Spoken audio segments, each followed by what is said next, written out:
Assalamualaikum warahmatullahi wabarakatuh. Perkenalkan, kami dari kelompok 4. Izinkan kami untuk mempresentasikan hasil kelompok kami. Sebelumnya, kami akan memperkenalkan anggota kelompok kami terlebih dahulu.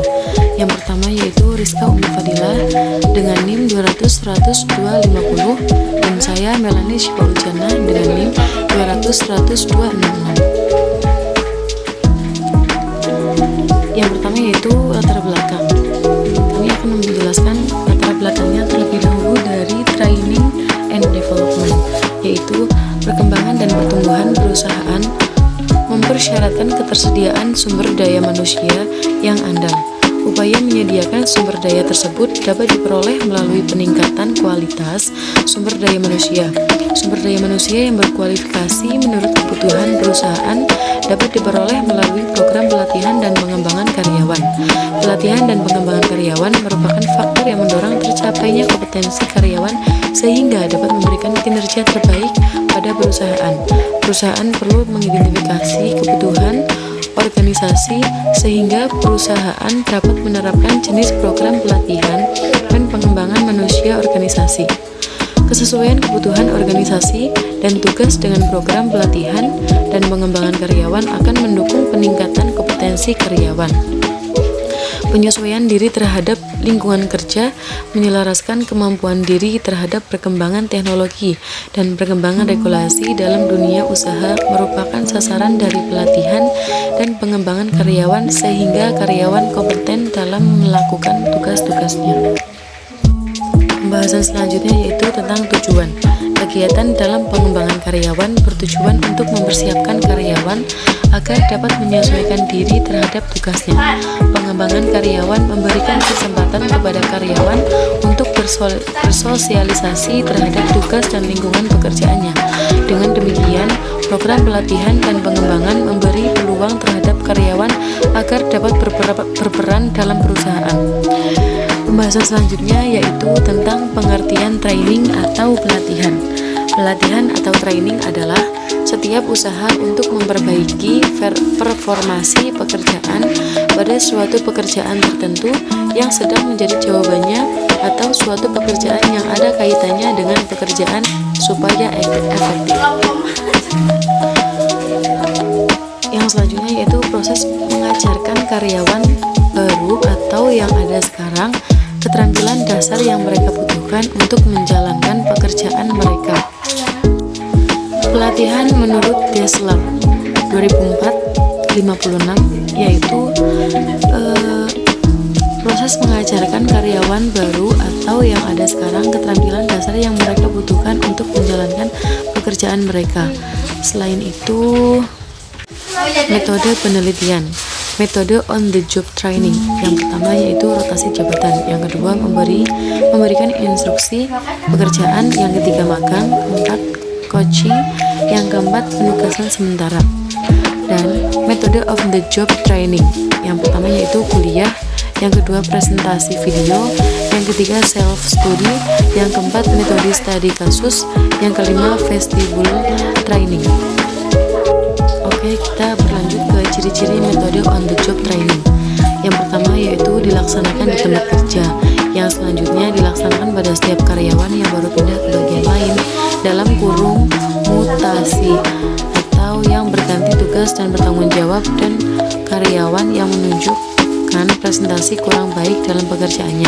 Yang ketiga dilaksanakan untuk memberikan kecakapan yang diperlakukan dalam pekerjaan tertentu sesuai dengan tuntutan kemampuan bagi pekerjaan tersebut dan sebagai alat untuk menaikkan jabatan. Yang keempat yaitu pengetahuan atau keterampilan berupa pengalaman yang disebut dengan praktik langsung. Yang kelima yaitu dilaksanakan secara individual. Yang terakhir biaya relatif kecil.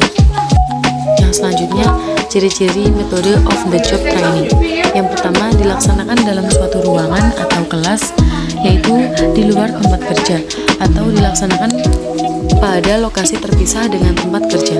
Yang kedua, dilaksanakan pada karyawan yang bekerja tetap untuk mengembangkan diri dan mengembangkan karir.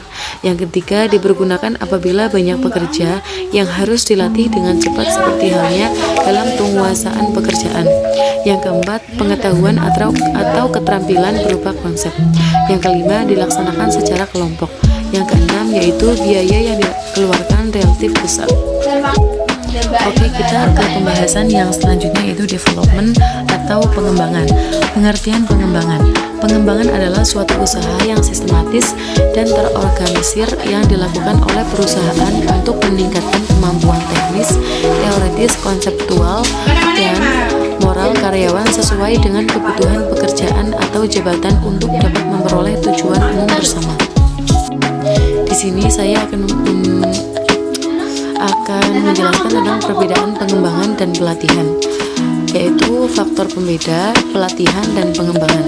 Faktor pembeda tujuan faktor pembeda yaitu dari pelatihan dan pengembangan, yaitu tujuan pertama dari pelatihan yaitu peningkatan kemampuan individu untuk jabatan saat ini. Kalau pengembangan, peningkatan kemampuan individu untuk jabatan yang akan datang. Faktor pembeda dari sasaran hasil. Yang pertama pelatihan, yaitu peningkatan kinerja sekarang. Kalau pengembangan, meningkatkan kinerja jangka panjang. Faktor pembeda yang ketiga yaitu orientasi. Yang pertama yaitu pelatihan. Pembedanya adalah kebutuhan jabatan sekarang.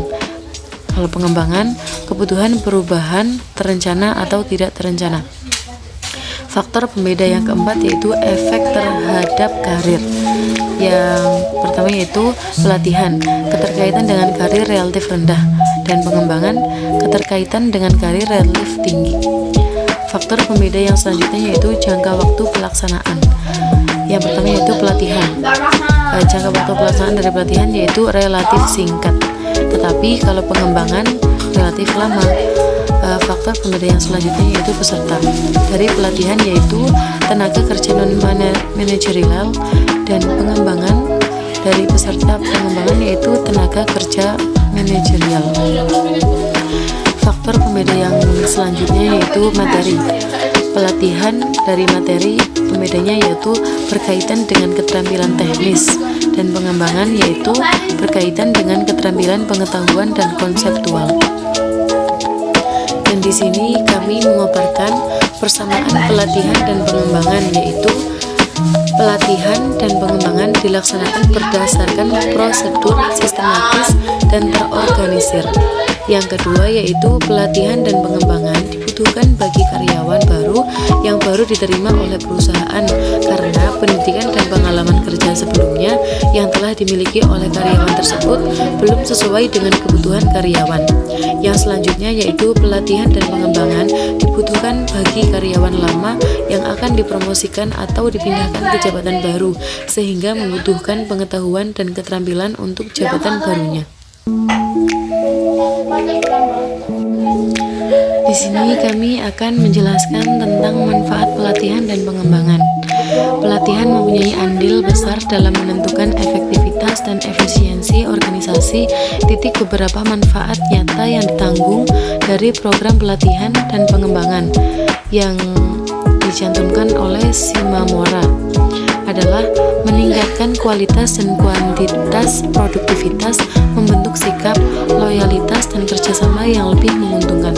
Nomor 2 yaitu memenuhi kebutuhan perencanaan sumber daya manusia, mengurangi frekuensi dan biaya kecelakaan kerja, membantu karyawan dalam meningkatkan dan pengembangan pribadi mereka. Pembahasan selanjutnya yaitu kebutuhan pelatihan dan pengembangan. Pelatihan dan pengembangan membutuhkan perencanaan sebuah proses pelaksanaan karena dapat perencanaan pelatihan dan pengembangan diperlukan analisis kebutuhan pelatihan dan pengembangan atau disebut Training Need Assessment, yaitu TNA. Selanjutnya, Alison Rosset menuliskan bahwa TNA adalah suatu studi yang digunakan agar pelaksanaan mengambil keputusan yang tepat dan memberikan rekomendasi mengenai langkah apa yang seharusnya ditempuh dalam menyelesaikan permasalahan kinerja organisasi terkait pelatihan dan pengembangan SDM dengan mengumpulkan informasi berupa data, opini dari berbagai sumber. Pembahasan selanjutnya yaitu arti pentingnya program pelatihan dan pengembangan sumber daya manusia. Yang pertama yaitu memperbaiki kinerja, yaitu suatu organisasi yang melaksanakan pendidikan, pelatihan, dan pengalaman kerja kepada anggotanya, maka anggota dalam organisasi tersebut dapat memperbaiki kinerjanya secara efektif dan efisien. Yang selanjutnya yaitu membantu karyawan baru, yaitu pendidikan dan pelatihan sangat diperlakukan oleh karyawan baru dan melaksanakan tugas barunya. Dari pendidikan dan pelatihan yang diberikan oleh perusahaan membantu karyawan baru dalam mengenali dan memahami lingkungan kerjanya. Lingkungan kerjanya mengetahui apa yang seharusnya dilakukan dan tidak dilakukan. Pembahasan selanjutnya yaitu tentang meningkatkan kepekaan, yaitu ketika terjadi sesuatu yang mengancam suatu organisasi, SDM yang kompeten akan mengetahui apa yang akan terjadi pada organisasinya.